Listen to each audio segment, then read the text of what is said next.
ఒక్కసారి కొమ్మూరి గోల్డ్ కి కాల్ చేయండి. తాకట్లో ఉన్న మీ బంగారాన్ని విడిపించి మార్కెట్ ప్రైస్ కి వాళ్ళు కొనుక్కుని మిగతా డబ్బులు మీకు ఇచ్చేస్తారు. హాయ్ హలో నమస్తే, నేను మీ కట్టా కార్తిక్. ప్రపంచం అంతా కూడా ఆపరేషన్ సింధూర్ గురించి మాట్లాడుకుంటా ఉంది.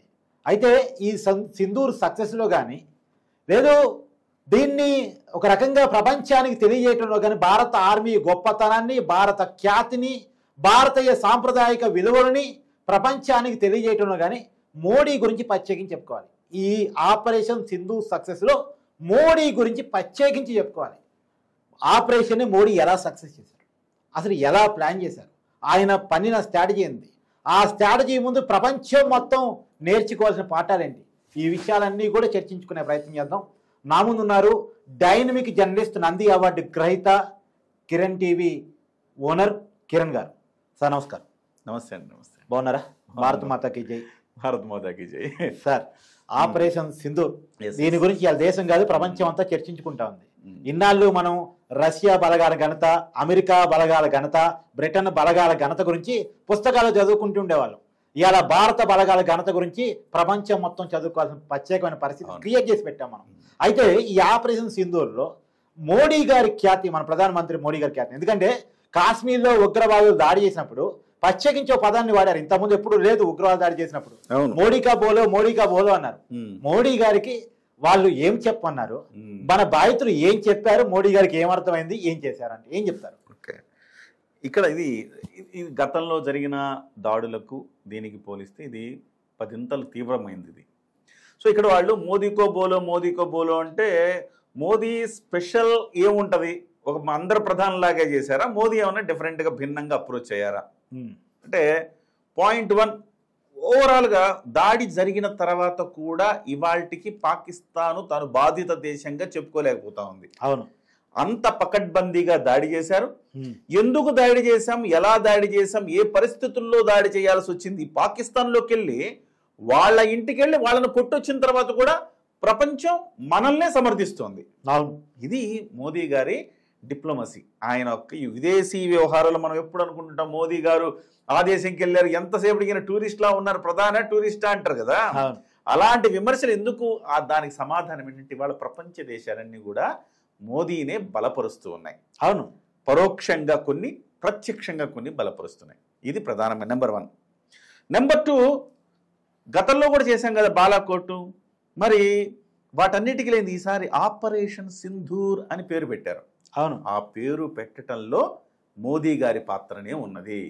ఆ పేరు సూచించింది కూడా మోదీ గారే అని చెప్తున్నారు అనమాట. సైనిక బలగాలు చెప్పి మోదీ గారే ప్రపోజ్ చేశారు ఈ పేరు అని. ఎందుకు ప్రపోజ్ చేశారు మోదీ గారు?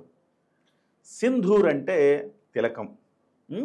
భారతీయ సంస్కృతి సంప్రదాయాల్లో ఎన్నో, ఈ మతాలు పుట్టక ముందు నుంచి సనాతన ధర్మంలో కుంకుమకి, ఈ తల మీద పెట్టుకునే తిలకానికి ఉండే విలువ చాలా గొప్పది. అవును, భర్త క్షేమాన్ని, భర్త మీద ఉన్న ప్రేమను తెలియచేసేదే సింధూర్.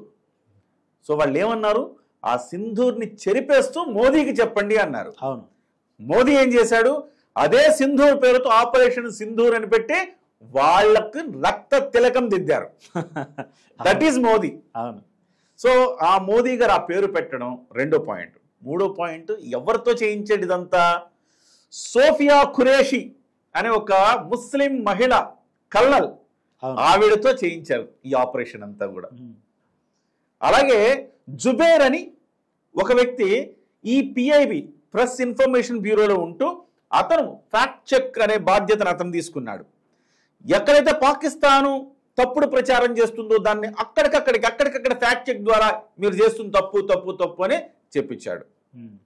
ఇంకొకటి కీలకమైన అంశం, అసదుద్దీన్ ఓవైసీని మనం ఎప్పుడైనా ఊహించగలం ఇలాగా?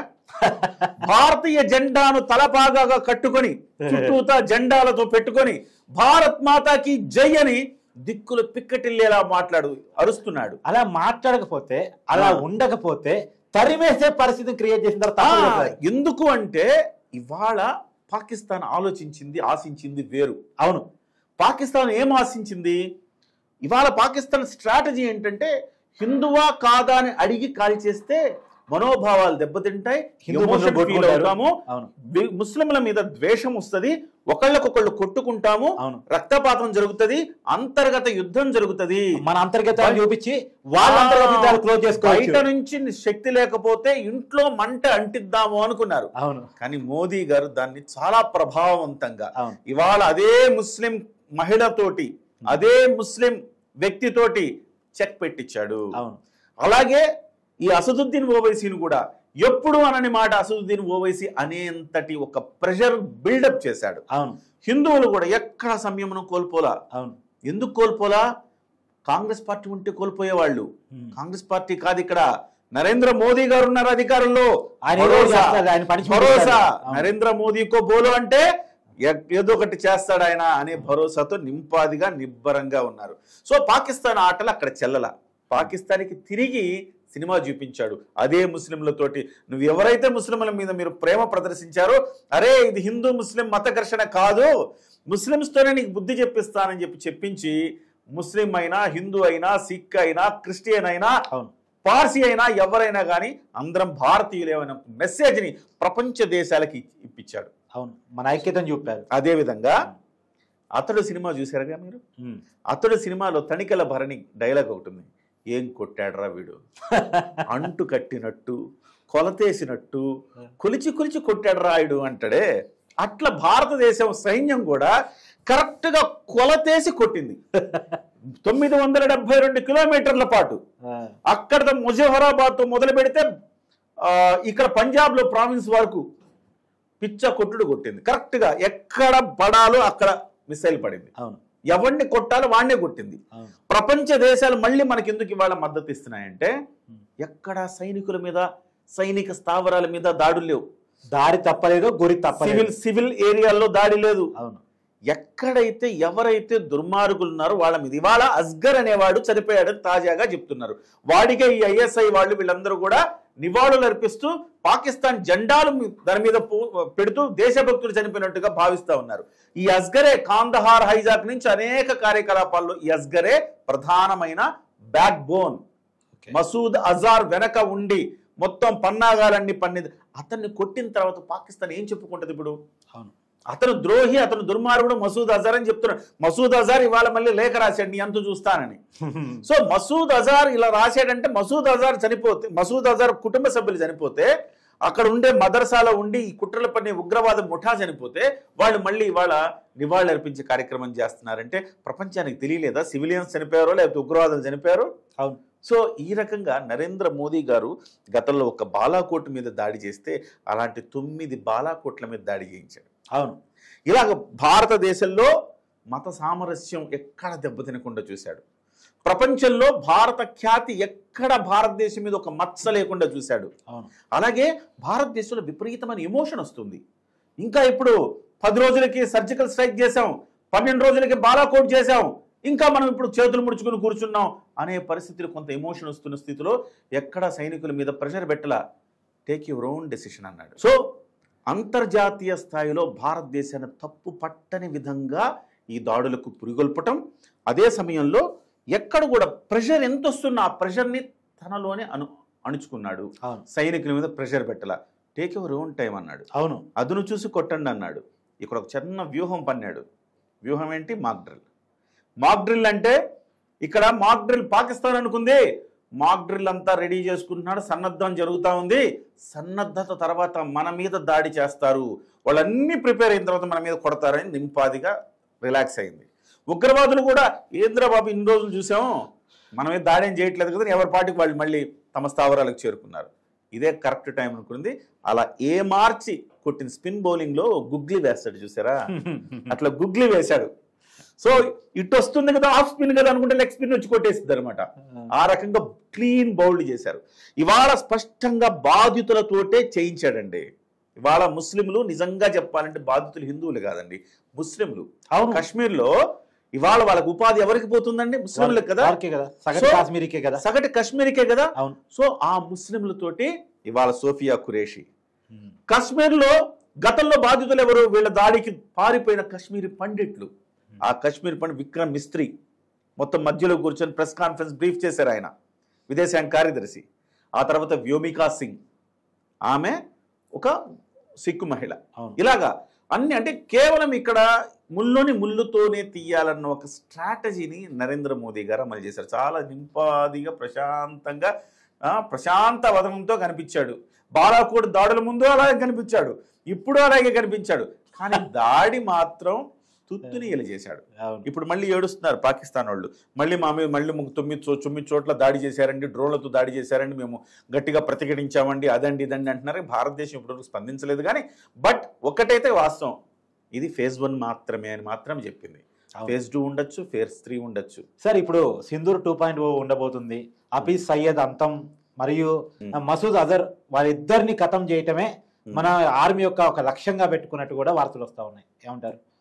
డెఫినెట్గా ఇంతకు ముందు జరిగిన వాటిల్లో ఏంటంటే ఉగ్రవాద శిబిరాన్ని కొట్టి చూపించాం. కానీ ఇప్పుడు ఏంటంటే ఎవరైతే కీలకంగా ఈ దాడుల వెనక ఉన్నారో, గతంలో ఉన్న సూత్రధారులు ఎవరైతే ఉన్నారో, మసూద్ అజర్ కావచ్చు, ఇంకొకరు హఫీజ్ సయ్యద్ కావచ్చు, వీళ్ళని మట్టుబెట్టే కార్యక్రమం ఇవాళ చూడండి. ఎంత ఇంటెలిజెన్స్ ఎంత బలంగా ఉందో చూడండి. వాడు ఎక్కడ దాచిపెట్టారు, చిలుక ప్రాణం ఏదో చెట్టు త్వరలో ఉన్నట్టుగా అక్కడెక్కడో దాచిపెట్టారు అజర్ మసూద్ని. అట్లాంటి వ్యక్తిని దాడి చేసి వాడు అటు ఇటు వాడు ఉండుంటే అసలు అయిపోయేవాడు.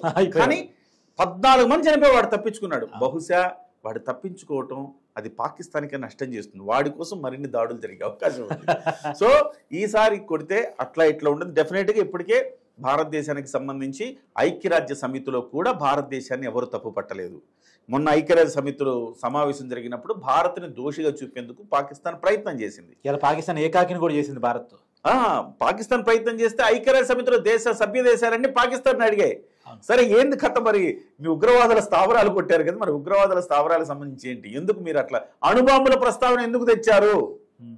అణుబాంబులు అనేవి మీ దగ్గర మీరు సేఫ్ గార్డ్ చేసుకోండి, మిమ్మల్ని మీ మీద ఎవరు దాడి చేయకుండా చూడటానికి అదొక అస్త్రంగా వాడాలి తప్ప మేము అణుబాంబులు వేస్తే ఏమైనా దీపావళి టపాకాయలా వేయడానికి అలా అనేసరికి ప్రపంచం మొత్తం కూడా దాన్ని ఉగ్రదేశంగా, దేశాన్నే ఉగ్రదేశంగా చూసే పరిస్థితి కనిపించాయి. అంటే వాళ్ళ గొయ్యి వాళ్ళే తోకరు. ఎక్కడ భారతదేశంలో ఏ మంత్రి కానీ ఏ ప్రధానమంత్రి కానీ ఉగ్రవాదులను ఎక్కడున్నా వెతికి చంపుతామని చెప్పారే తప్ప పాకిస్తాన్ మీద దాడి చేస్తామని యుద్ధం చేస్తామని ఎక్కడ చెప్పరా. సో అద్భుతమైన స్ట్రాటజీ ఏంటంటే మోదీది మరోది ఉక్కిరి బిక్కిరి చేయటం. వాటర్ వార్ స్టార్ట్ అయిపోయింది. ఏమి ఒక్క రక్తపు చుక్క చెందదు. కానీ అక్కడి ప్రజలు పాకిస్తాన్ మీద తిరగబడే రోజు రాబోతూ ఉంది. మరో బంగ్లాదేశ్ కాబోతుంది, మరో బంగ్లాదేశ్ బలూచిస్తాన్ మరో బంగ్లాదేశ్ గా అవతరించబోతోంది. ఇవన్నీ జరగబోతున్నాయి రానున్న రోజుల్లో. పాకిస్తాన్ ఎంత త్వరగా రాజీ చేసుకుంటే అంత మంచిది. నిన్న దాడి జరగగానే ఏమన్నారు, దాడి జరిగిన తర్వాత ఎవడైనా మేము రాజీకి కూడా సిద్ధంగా ఉన్నాం ఎవడని అంటాడా? రాజీకి సిద్ధంగా ఉన్నాం అంటున్నాడు పాకిస్తాన్ వాడు. ఏమని? సో ఎవరైనా వాళ్ళు కామ్గా ఉంటే మేము కూడా కామ్గా ఉంటాం. ఇంకంటే అరే ఆల్రెడీ దాడి చేశారు కదరా మీ మీద, మీరు ప్రతీకార దాడి మా మీద దాడి చేశారండి అని చెప్పుకోవాల్సింది పోయి వాళ్ళు కామ్గా ఉంటే మేము కూడా రాజీ కోసం మేము రెడీగా ఉన్నాం అంటున్నారు. అంటే వాళ్ళకి అర్థమైపోలేదు అక్కడ. సో వాడు అణుబాంబు లాంటి మాటలు మాట్లాడితేనే ప్రపంచ దేశాలు కుమ్మేస్తున్నాయి. మరి అటువంటప్పుడు నిజంగా ఏదైనా తప్పుడు పని చేస్తే ప్రపంచ పటంలో పాకిస్తాన్ ఉండదు.